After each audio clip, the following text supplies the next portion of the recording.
All right. The season, well, the regular season is over. It is officially done. The play-in tournament starts literally today.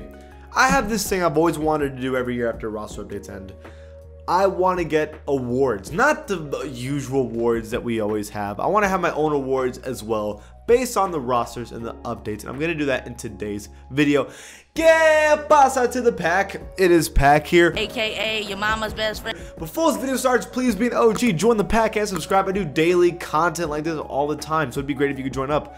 So, I have 7 awards I'm going to cover. The MVP. This is going to be 100% based on ratings alone. Who is the most valuable player in the NBA? Most improved player. This isn't just my belief or my opinion. This is what 2K believes compared to the beginning of the year rating to now, who has the biggest upgrade out of every NBA player. And then also the most unimproved. Yeah, some people get a lot better and some people get a lot worse, and we're going to expose those players in today's video. Also, Rookie of the Year. This is straight up going to be who has the highest rating as a rookie and nothing else.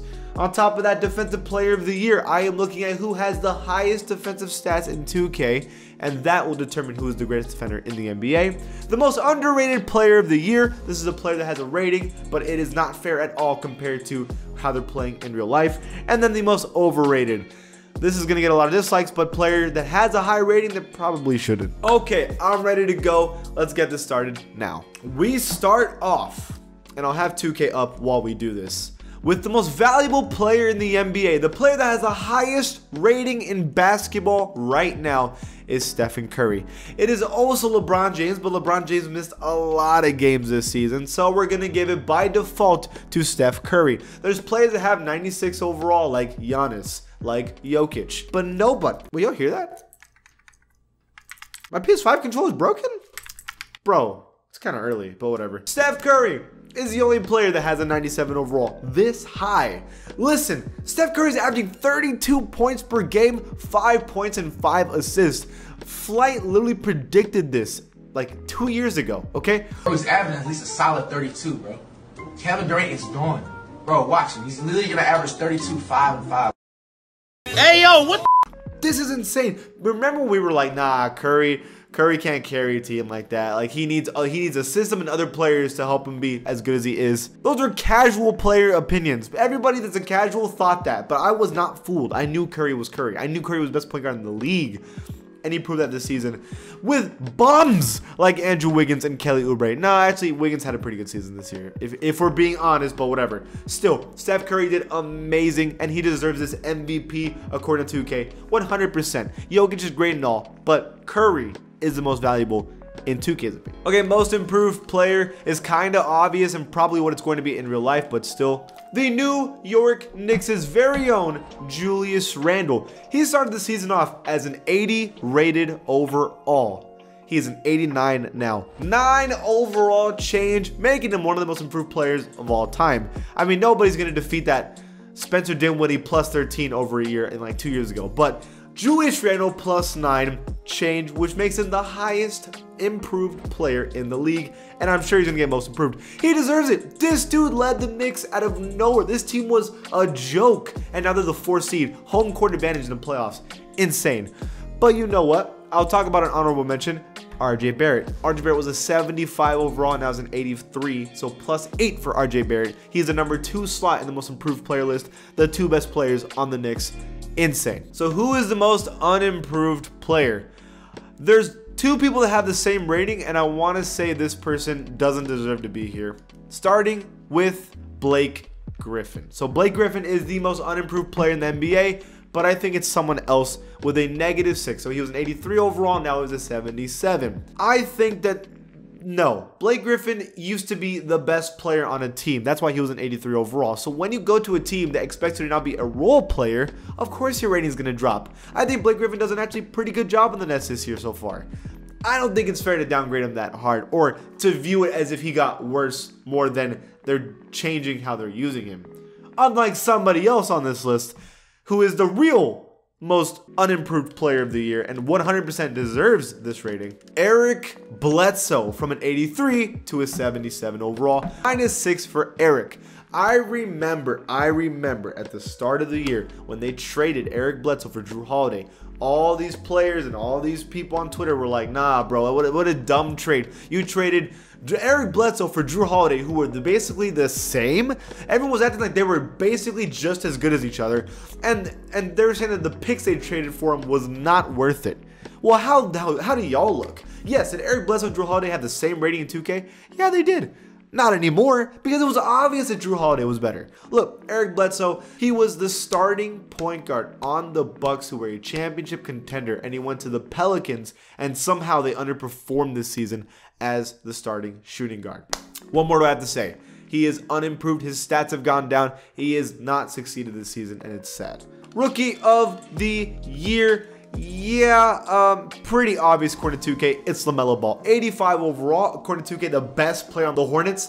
The Hornets are, I think, in the playing game today in like an hour for me, like they're about to play. And LaMelo Ball is back and ready to lead them, hopefully, into the playoffs. He has been amazing this season. I never thought he was going to be this good. I mean, we've been watching this dude since high school. Like, this is one of the most popular high schoolers ever, and he went to Australia, and we watched him play in Australia.